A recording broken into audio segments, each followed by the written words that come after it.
Hello and welcome to Stretford Paddock. It is Thursday, the 21st of May, 2020. You know the year by now, surely we've had 5 months to get used to it. How's everyone doing this morning? Hope you're all well at home. Hope everyone's good. Sorry I'm slightly late. The news just takes 5 minutes extra to make sometimes. You know how it is. It's good morning. Good morning everyone at home. Hope you're all doing well. Thursday, nearly another week gone. Nearly another week gone. Can you believe it? How many weeks has it been now? It's literally, I don't know if any of you have ever played Fallout, but basically any kind of dystopic novel or fiction of any kind. Do you know where they start to forget dates and they start to use new sort of dating arrangements? So it'll be stuff like it's the 15th of, of bad leg or 15th of winter or something, because they just have to use other things as reference points because the old way of doing things just got lost when the world changed. I might start coming up with new ways of dating this pandemic that we're in. Good morning everyone. I've just finished my exams. Congratulations, Joel. But you know what?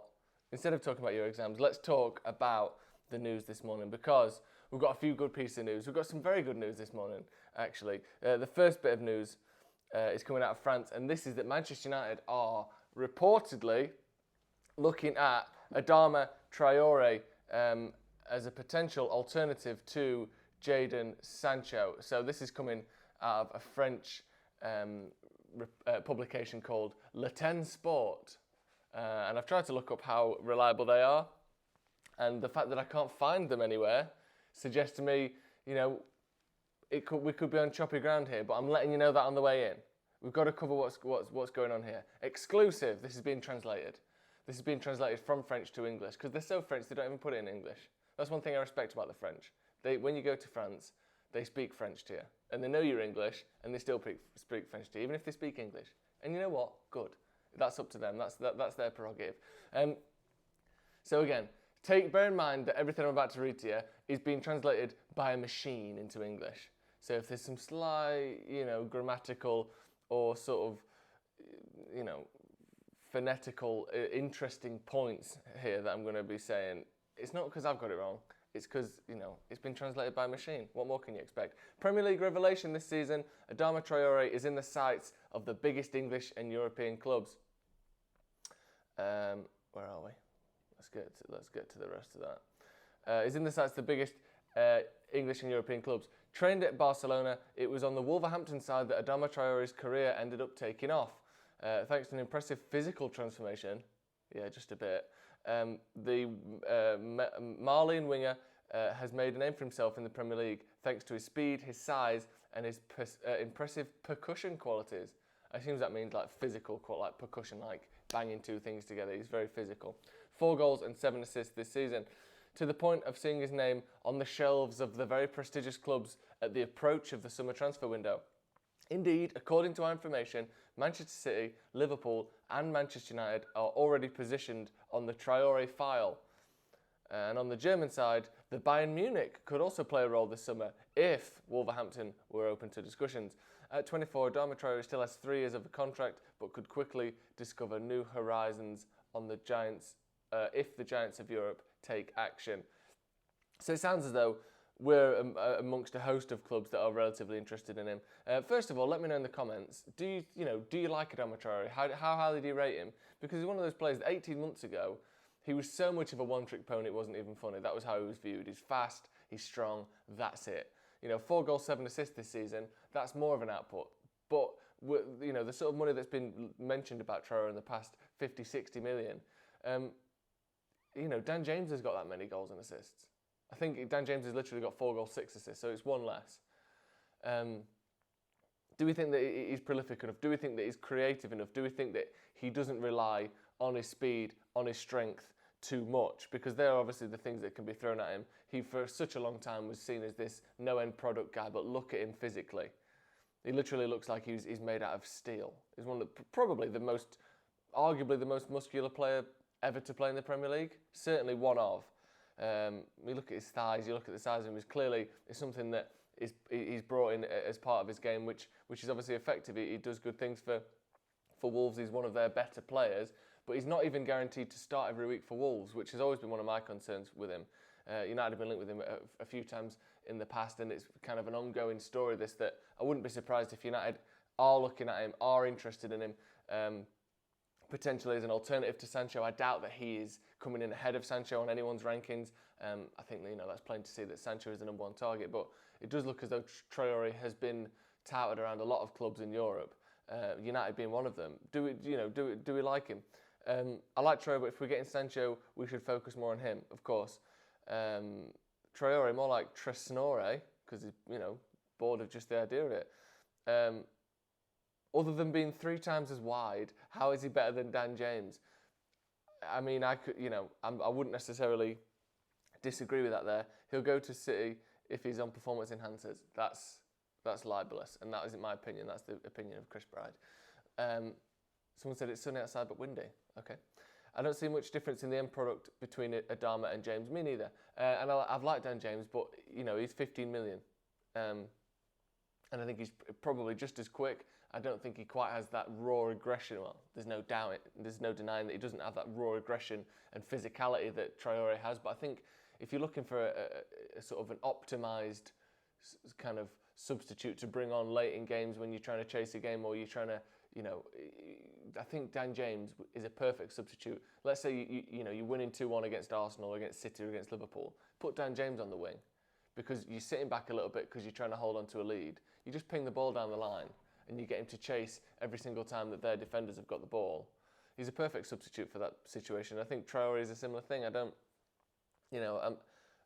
not saying that he isn't as good as the players we've got, but the link to him always seemed to me like it's Wolves have, and he has, in fairness to him, has improved as a player.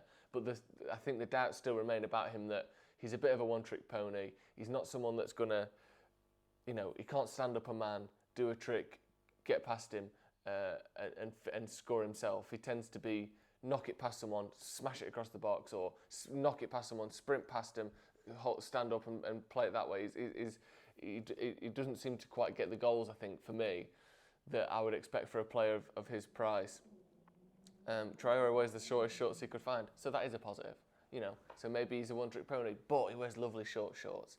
Someone saying, Traore, no thanks. He's dangerous running with the ball. It's the lack of end product that puts me off him. Sancho has it all. Yeah, and we talked about this yesterday. We talked about this, it's relatively well known, but I think we tend to sort of put it to the back of our minds a little bit when we're sort of solely looking at one person, especially Sancho. That United are going to have multiple targets in each position that they want. There's going to be 2, 3, 4 people per position.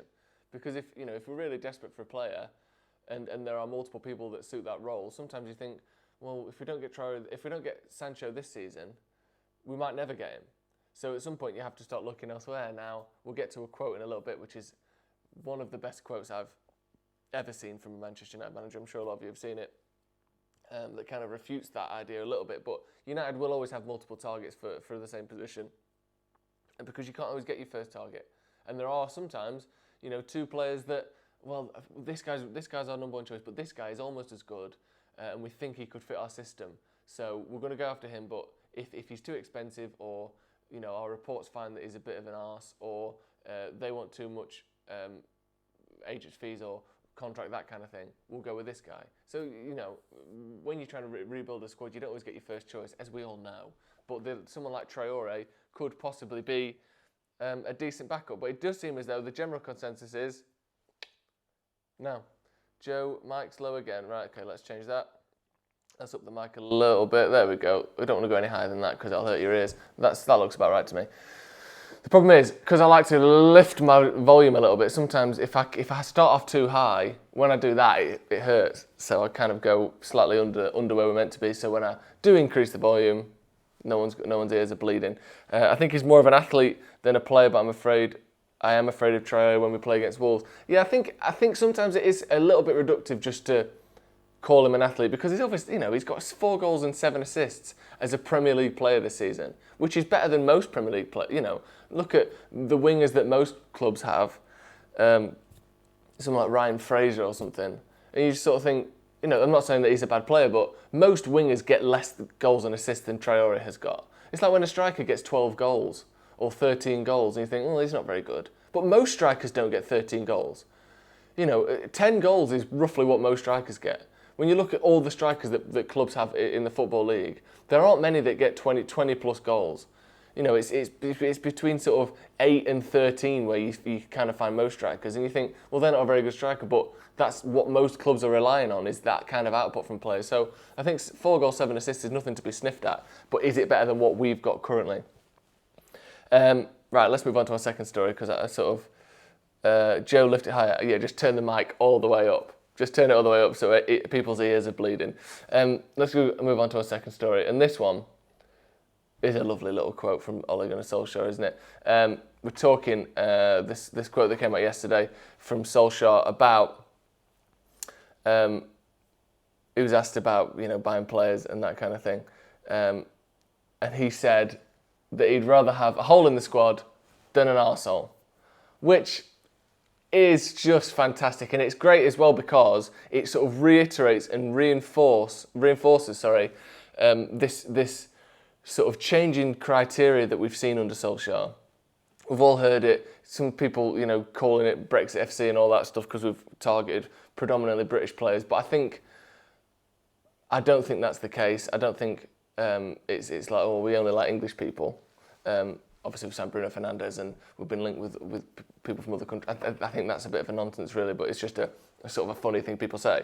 But I think the key thing that we have observed and that has been said and that has been reiterated is Solskjaer wants a team full of people who want to be there, who get on well as a squad, who work together. We've seen Harry Maguire in recent weeks enforcing fines or setting up rules to enforce fines for players that don't join in on team bonding activities like restaurants or meals or that kind of thing, because this is the next stage of this squad, is to get a team that enjoys being together, is to get a team that plays well together because they have good rapport and they have a good set of lads who aren't dickheads. And exactly, I'd rather have a hole than an arsehole. So if the right player doesn't come along, as maybe we saw at right wing last season, if a player who we like this guy, not just because he's a great player, but because he's a good person. If he's not available, I'm not just going to get, any old dickhead who's got a good, good number of goals and assists, but is notoriously an arse. I don't know whether that's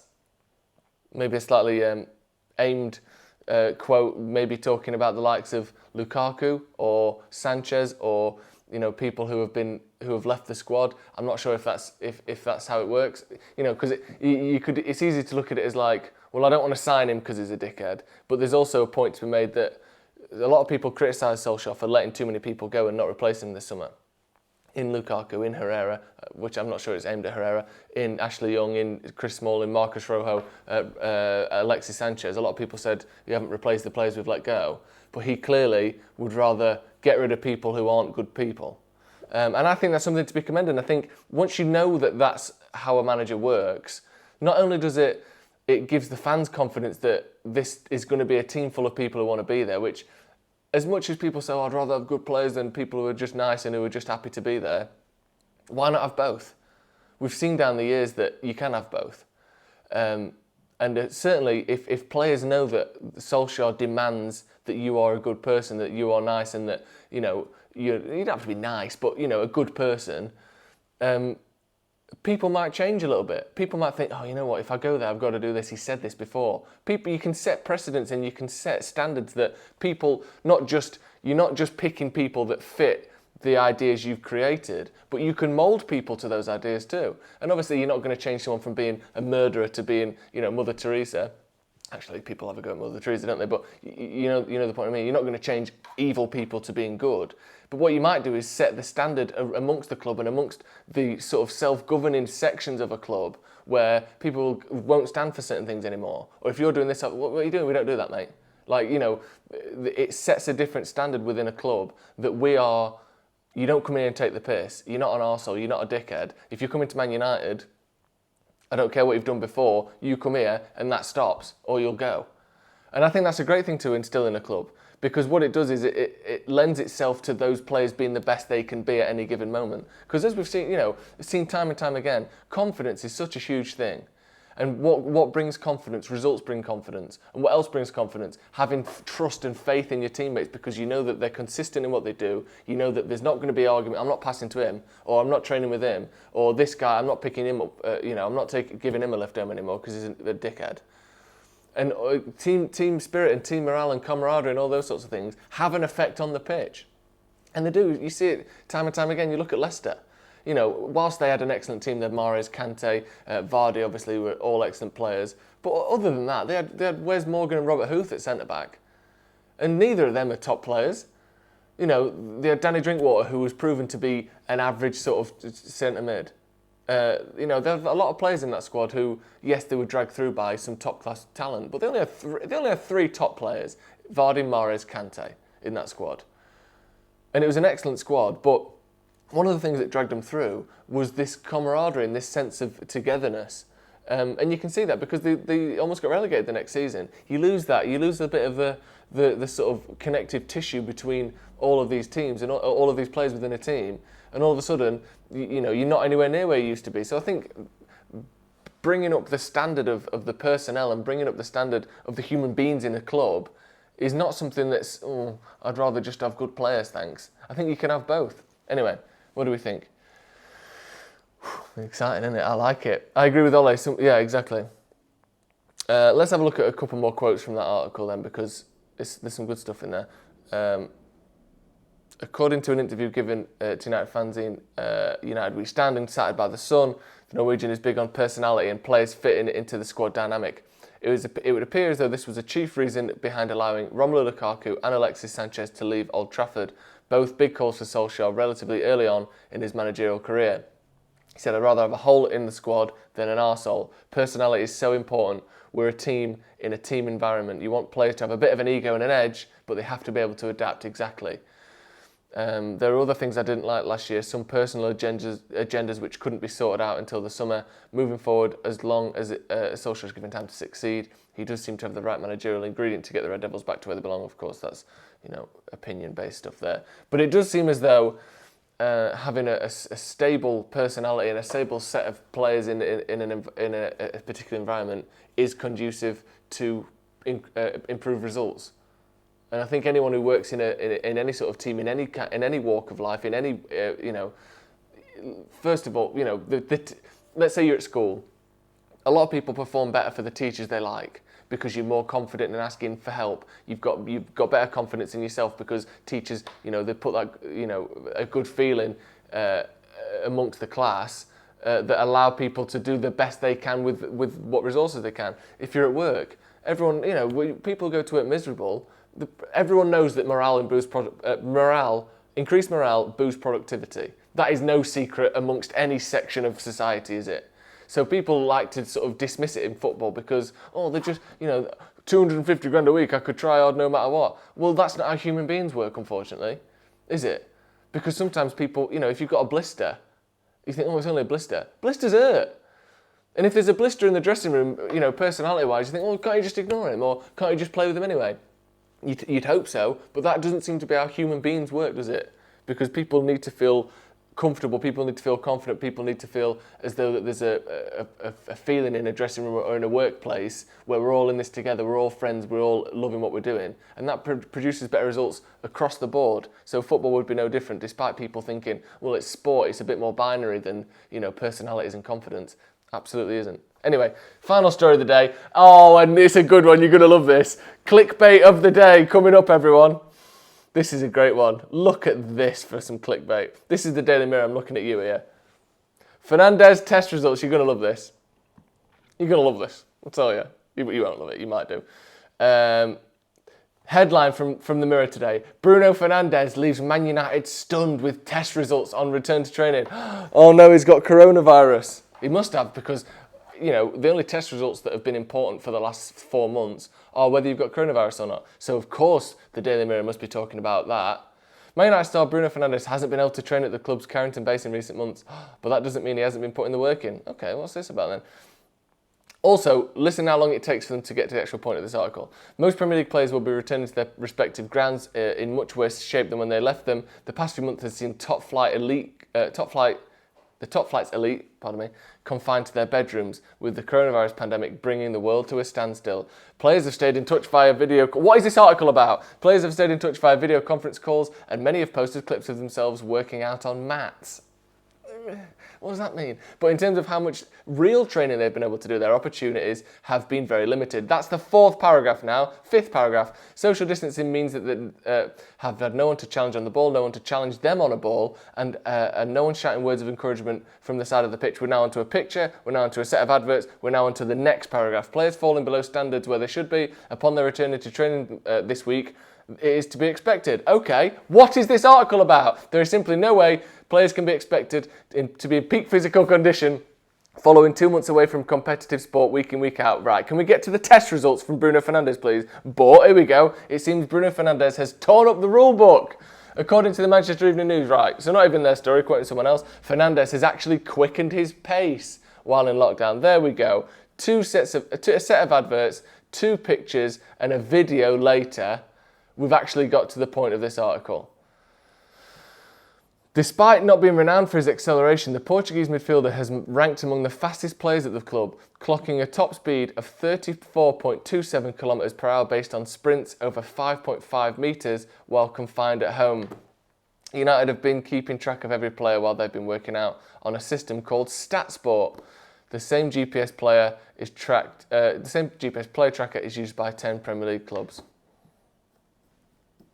And the headline is, Bruno Fernandes leaves Man United stunned with test results on return to training. Absolute clickbait rubbish that, innit? Can you believe it? Going on like we know that you're hinting that he's got coronavirus there, and really he's just got a bit faster. Also, he's 26, you don't just start getting faster. I'm pretty sure he's not got any faster. Surely, do you just get faster? I'm 26, can I get faster? I'd like to get faster. Anyway. Just seems a bit of a silly one, that to me. Right, that's going to be all from me. This channel is solely based on clickbait. Interesting. I like to think we report on other people's stories and give you a sense of whether they're true or not, rather than just saying that everything's true blindly. But, you know, if that's what you get from it, that's what you get from it. Mo money, mo problems, Joe. Maddison isn't available. Let's be honest, we've got more chance of getting Grealish.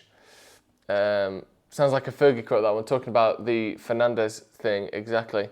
But yeah, Bruno Fernandes has got a little bit faster, apparently, according to lockdown. During lockdown, according to the Daily Mirror, and after that, Manchester Evening News. Right, that's going to be all from me today. We're going to be back this afternoon for a podcast with Stephen Howson, so make sure you check that out, because that should be very good. We may have a return guest that you've not seen for a while, actually. I'm not going to say, because just in case it doesn't happen, but it should be a fun set of guests on the podcast this afternoon, so make sure you check that one out. Thank you very much for joining me at home. We'll see you in a bit.